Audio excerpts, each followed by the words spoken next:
Hello there, very good evening and welcome to the news at 6 where we get you the day's top developing stories. I'm Tracy Shilshi and let's head straight to the headlines. Prayers for peace resonate across Nepal on Budh Purnima as relief material trickles in to remote areas. The government says 9 days on, foreign relief workers must leave and hand over the work to the locals. Back in India, Prime Minister Modi offers prayers for earthquake victims in a special congregation of Buddhists in the national capital. Says India shares Nepal's pain and hopes it bounces back soon. India to start negotiations this month to buy 36 Rafale aircraft from France, says Defence Minister Manohar Parrikar. His French counterpart to land in India tomorrow to take the talks forward. And 2 gunmen are shot dead by Texas police after they opened fire on contestants of a Prophet Muhammad cartoon competition. The incident fuels the debate on freedom of expression versus provocation.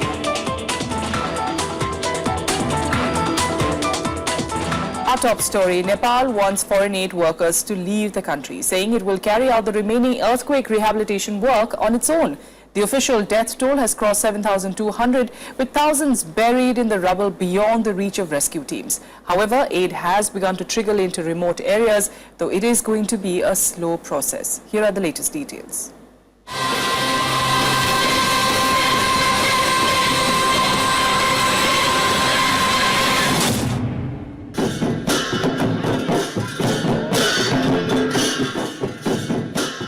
Budh Purnima, but only gloom and tears. Many temples in Kathmandu and other cities did hold special prayers on the occasion. Despite their own damaged structures, despite the devastation all around. अभी तो ये जब वो माँ भूकंप आया नहीं, इसीलिए यह हर आदमी आज का दिन प्रे कर रहा है. इसको लामा भाषा में न्यू नहीं कहते हैं. ये जितना लोग है ना वो मर गए ना, उसका लागे वो स्वर्ग में वास हो. The festival this year is more about mourning the dead, praying that Nepal gets up on its feet soon. यह पीड़ित लोग तीन किस्म का है. एक तो दिवंगत हो गया, परलोक हो गया है. उन लोगों का अच्छी तरह से पुनर्जन्म या तो उनका मोक्ष प्राप्ति, निर्वाण प्राप्ति की आवश्यकता है. और जो घायल हुआ है, इंजर्ड हुआ है, उन लोगों का स्वास्थ्य लाभ का अत्यंत जरूरी है. For most, though, there are no signs of the festival. For residents in the remote areas, everything revolves around getting basic relief, food and medical care. Hopes of finding life in the debris are all but over, though some refuse to give in. Nepal has asked foreign relief groups to leave, saying its own police and army will handle rehabilitation work. Teams have made some inroads into the interiors, but there's only that far they've been able to get. These people have, these helicopters have been able to pull out about 800 plus casualties, including badly injured ones. And 200 tons of relief material has been handed over to the Nepalese authorities. At others, getting things going means starting virtually from scratch. No power, no internet, no banking operations, no money, no availability of goods, no shops. Every step seems a challenge. Today, the bank just opened today after 1 week. We have no power here, so we started generator about from 10 o'clock. So our internet is not working also. Though many blame it on poor distribution and coordination, authorities say the shortage of aid material persists even after supplies from around the world. Damage to the main runway at the Tribhuvan International Airport in Kathmandu has slowed inflows. Tents and blankets and basic shelter are still in short supply at a time when over 160,000 buildings are destroyed. Interested community have sent their relief materials, but the way the plane is coming, and the amount is not so much big. I see. Till yesterday, 151 international planes have brought relief materials. But it has not brought the relief materials full. Small amount of relief materials. 3 months, possibly less, that's the time they've got before the monsoons set in. Already the ugly aftermath has begun to rear its head. Disease and the humanitarian catastrophe. Worse could be on its way. Bureau Report, Rajya Sabha Television. Well, India is yet to respond to Nepal government's request to call back its aid workers. Not only have Indian disaster relief and military personnel been at the forefront of operations in Nepal, many Indian groups and NGOs have also been working hard to collect aid for the quake-ravaged country. Here's a report. Gorakhpur in Uttar Pradesh on the India-Nepal border, a consignment of aid ready to leave for Kathmandu by road.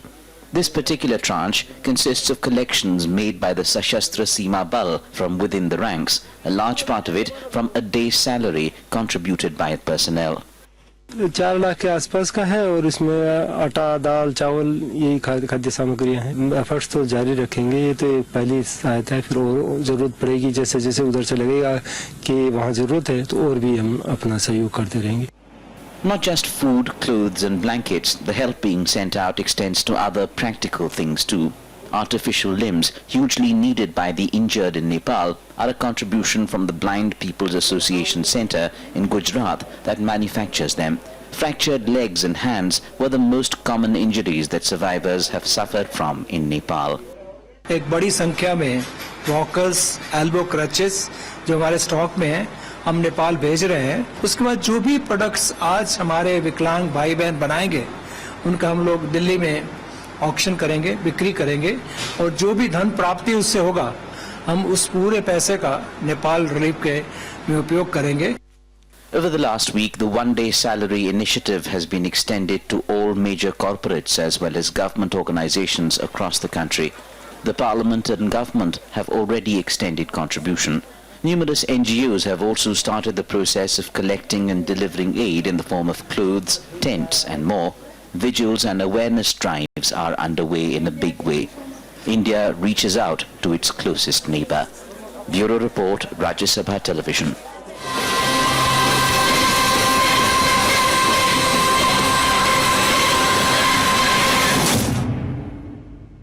Prime Minister Narendra Modi today offered prayers for the victims of Nepal earthquake. Addressing a gathering on Budh Purnima Divas in Delhi, Modi advocated the teachings of Lord Buddha to overcome the current tragedy and the turmoil in the world.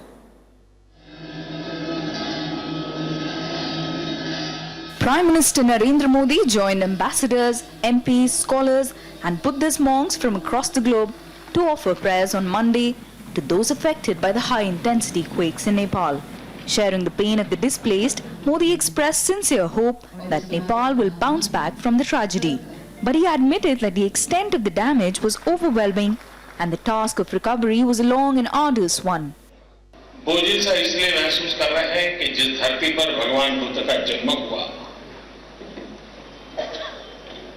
वो हमारा सबका प्यारा नेपाल एक बहुत बड़े संकट से गुजर रहा है। ये यात्रा कितनी भयंकर होगी उसकी कल्पना करना भी कठिन है और उन्हें भी एक नई शक्ति प्राप्त हो, इसके लिए आज हम भगवान बुद्ध के चरणों में प्रार्थना करते हैं। Invoking Lord Buddha, Modi said his teachings of compassion inspires one to rebuild lives. He emphasized that without Buddha, the 21st century can't belong to Asia and his teachings are still relevant in this age also. हम देखें तो जीवन का कोई भी विषय ऐसा नहीं जिसमें आज भी बुद्ध प्रस्तुत न हो। अगर युद्ध से मुक्ति पानी है तो बुद्ध के मार्ग से ही मिलती है। Modi also proposed to build a Buddha temple at his ancestral place, Vadanagar, in Gujarat, where materials related to the founder of Buddhism had been found. Bureau Report, Rajya Sabha TV.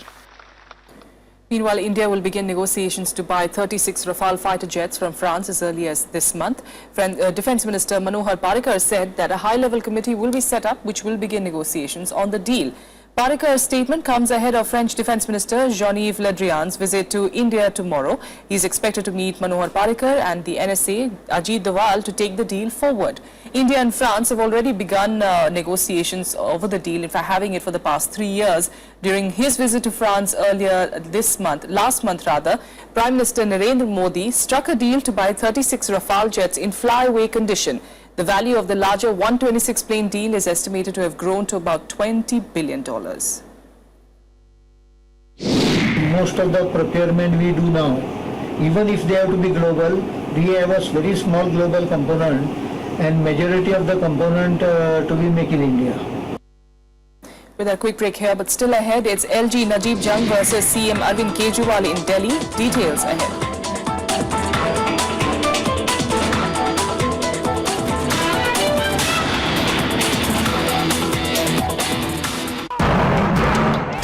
Politics over the land bill is heating up. The farmers here say that nothing has changed for them. They protested in 2011 and it's 2015 and the situation remains the same. Battle lines are drawn in Parliament. If you want to eradicate the poverty, you have to create more employment. And not in Delhi, Mumbai, Kolkata, Chennai or Bangalore. It should be in the villages. We bring you a reality check from the front lines of land wars. हमारी जमीन अब बेचना चाहो तो भी हमारी नहीं बेच सकती। सरकार ने हमारा बिठा दिया बट्टा। पहली बात तो यह है कि किसान से बातचीत करके ही जमीन ले जा। Watch our special report, Power, Politics and Dust, only on Rajya Sabha television.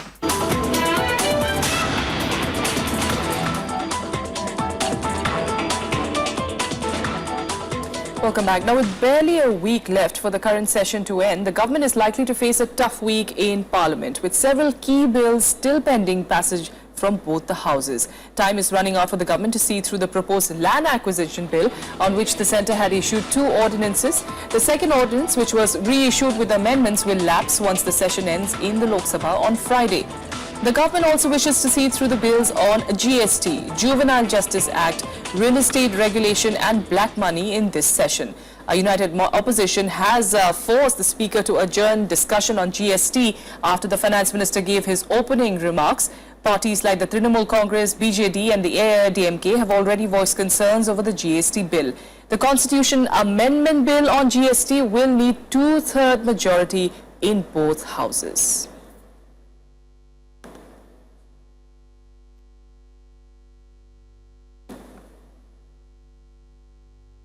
All right, so for more on this, let's speak to our correspondent Shyam Sundar, who's been, of course, tracking all developments there in Parliament, joining us now from the newsroom.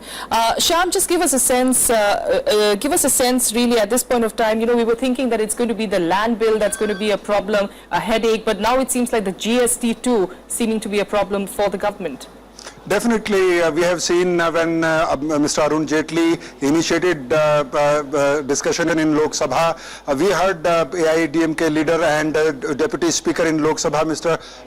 M. Thambi Durai, he said that Tamil Nadu is going to lose revenue. He said that at least 10,000 crore rupees of the revenue will be lost by Tamil Nadu, and there is no assurance from the central government. And then BJD, who is running government in Odisha, they were also worried, and Trinamool Congress also, though they said that in principle they support GST, but they have some reservations about GST, and we have to keep in mind that it is a constitution amendment bill. So government needs 2/3 majority in both the houses. So it is going to be very, very difficult. And not only GST, we have seen that real estate bill, real estate regulation bill is also proving to be a tough task for the government, because Congress is very aggressive on this issue, and their Vice President Rahul Gandhi has announced that they will be opposing this bill, and they are asking to send this bill to a select panel of the Parliament. So and government has only, if we look at Lok Sabha, government has practically 3 days, because Friday is reserved for private members bill, and Rajya Sabha is of course there for till 13th of May, but then many demand for grants has to be discussed in Rajya Sabha. So we have to see that there is not much time in the hands of government to clear the legislative business. And as we understand, Shyam, you know, the finance minister is not very keen on GST going to a standing committee as well. What would be their strategy at this point? Well, government is trying to win over some regional parties, but as I told you, till date, AIDMK, BJD and Trinamool Congress, they are not on board, and they are still insisting to send this bill to the standing committee. So it is highly unlikely that in this session GST would be passed. All right, we'll leave it there for now. Shamsundar, thanks so much for joining us. We'll of course be joined by you tomorrow to take us through all that's going to be happening, especially this entire week. Meanwhile, staying with the capital, a face-off is brewing between Delhi Chief Minister Arvind Kejriwal and Lieutenant General Najib Jung over who should be clearing files from ministries. Rebutting Kejriwal's instructions not to route any files through him, the LG has said that his office is the final authority for approval of any new law. On Sunday, Delhi's Lieutenant Governor Najib Jung issued a statement asserting his authority as final to pass any new law in the national capital. The statement was issued after Kejriwal reportedly instructed all departments not to route files through the LG's office. The statement referred to the Constitution, the GNCDT Act of 1991 and the Transaction of Business Rules 1993 to drive home the point. According to the experts, the LG can send a report to the President if the rules are flouted. जिस मामले में council of ministers का कोई अधिकार नहीं है, उसके बारे में वो कोई इंस्ट्रक्शन नहीं दे सकता। दूसरी बात ये है कि जो लॉ पास होता है असेंबली में, वो लॉ लेफ्टिनेंट गवर्नर के पास जाता ही है। तो इसलिए चीफ मिनिस्टर के लिए ये कहना कि कोई लेफ्टिनेंट गवर्नर के पास काफ़ी काम है इसलिए फाइल मत भेजना, ये कॉन्स्टिट्यूशनली करेक्ट नहीं है। The statement comes after Kejriwal reportedly instructed all departments not to route any files through the LG's office. According to Deputy Chief Minister Manish Sisodia, the order had been issued to speed up governance. None from the government has reacted to LG's statement yet. However, opposition parties have questioned the functioning of the AAP government. Kejriwal ji को उपराज्यपाल के साथ इस तरह से व्यवहार करना नहीं चाहिए, क्योंकि उपराज्यपाल एक संवैधानिक व्यवस्था के तहत और कानून के तहत अपनी कार्रवाई करना या उनके पास फाइल भेजना, जो कुछ कानून के तहत है उसका पालन अरविंद केजरीवाल को करना चाहिए। लेकिन अगर वो ऐसा नहीं कर रहे हैं तो इससे साफ है कि वो शायद मुख्य मुद्दों से लोगों का ध्यान हटाना चाहते। मुझे लगता है कि उनको इस तरह संविधान से खिलवाड़ नहीं करना चाहिए और सिस्टम से भी खिलवाड़ नहीं करना चाहिए। However, this isn't the first time that the two had an exchange over such rules. In February, Kejriwal had written to the LG that as per rules, matters related to the reserved subjects of police, public order and land must pass through him. The LG had responded in April saying he was not obliged to do so. In its first stint too, the AAP government had ran into similar controversy with the LG. The government had tabled the Jan Lokpal bill in the assembly without getting Najib Jung's approval. With inputs from Anu Diwan, Bureau Report, Rajya Sabha TV. With that, let's quickly get you some quick national news updates. Markets had a winning start to the week. Sensex rose by 479 points today to end at 27,490 points. This was the biggest daily gain for the Sensex in more than 2 months. Nifty also surged over 150 points to claim the 8,330 mark. The rebound comes after days of sell-off that has seen the Nifty shed nearly 800 points in just 3 weeks. The United Liberation Front of the West Southeast Asia has claimed the responsibility for killing 8 Jawans of the Assam Rifles on Sunday. The militants use IEDs along with firing from automatic weapons in the ambush. The newly floated conglomerate of 4 militant outfits was founded in Myanmar last month. Unhappy with the party leadership, over 200 Aam Aadmi Party members in Maharashtra have decided to quit the party today. The founding member of the Maharashtra unit, Maruti Bhavkar, confirmed that the unit was unhappy with Arvind Kejriwal's style of functioning. The decision was unanimously taken by party workers.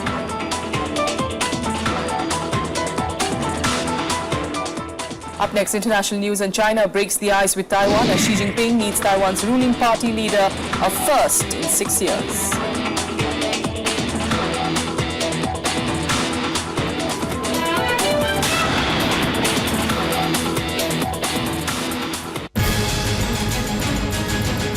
Nagaland में उग्रवादी हमला,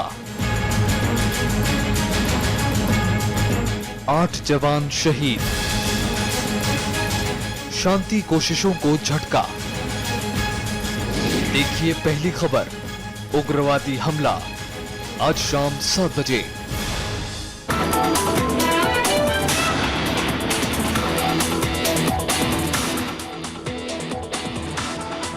Welcome back. Now, 2 gunmen opened fire in a parking lot outside a contest for cartoon depictions of Prophet Muhammad in the US on Sunday.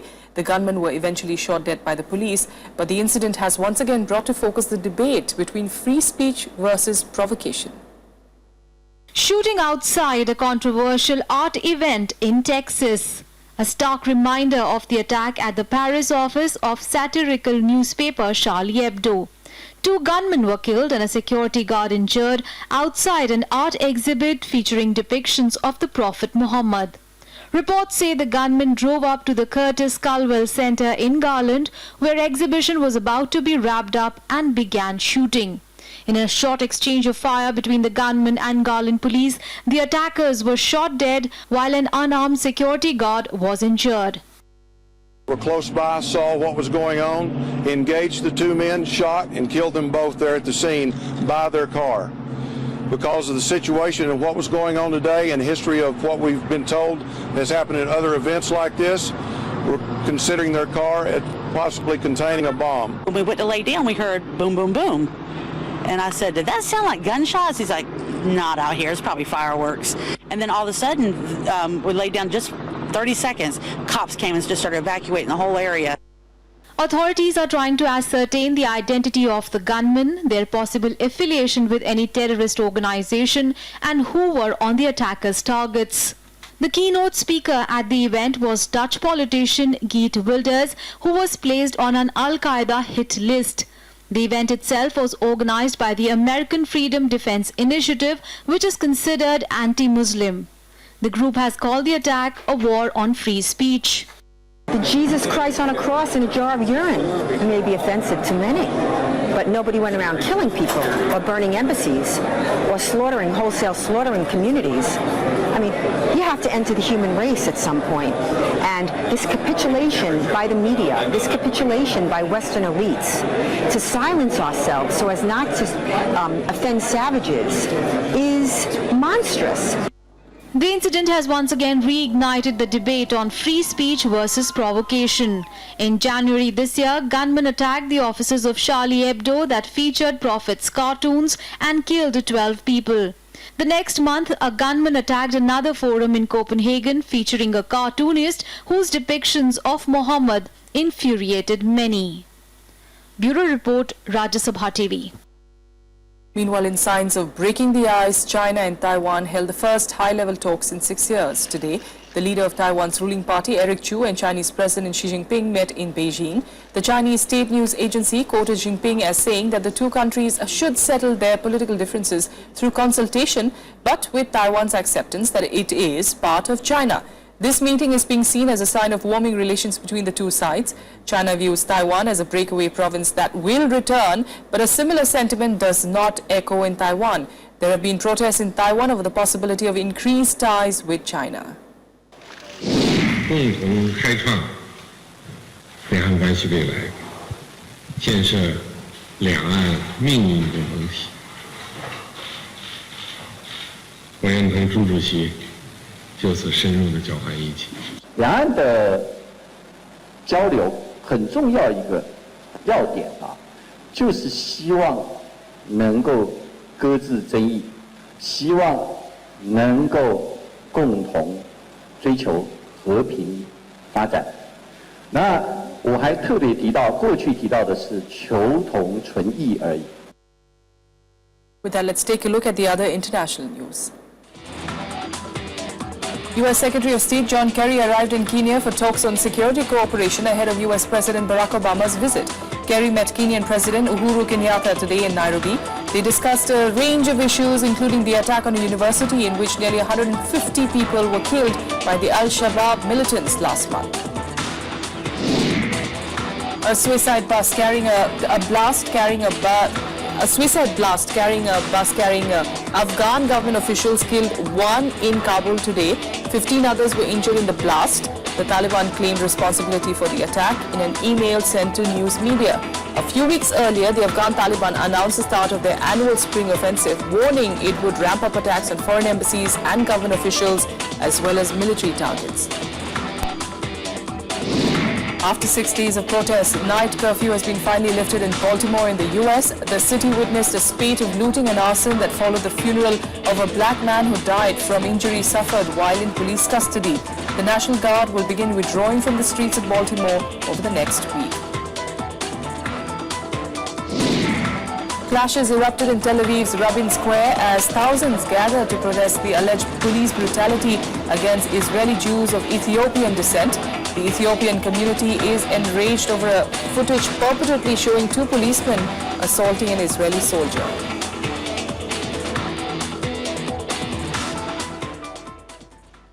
And now let's change tracks and get to the sports beat. The West Indies defied big odds and a wearing pitch to complete a series levelling 5-wicket victory over England on the 3rd day of the 3rd and final test on Sunday. Set a daunting target of 192 after the tourists were dismissed for 123 in the second innings. A 108-run 5th-wicket partnership between Darren Bravo and Jermaine Blackwood tilted the match decisively the Caribbean side's way. It was their first victory over England since the opening match of the 2009 series in Kingston, Jamaica. Meanwhile, Jamaica won the Showcase 4 into 200 meters relay without Usain Bolt as their American rivals dropped the baton at the IAAF World Relays in the Bahamas on Sunday.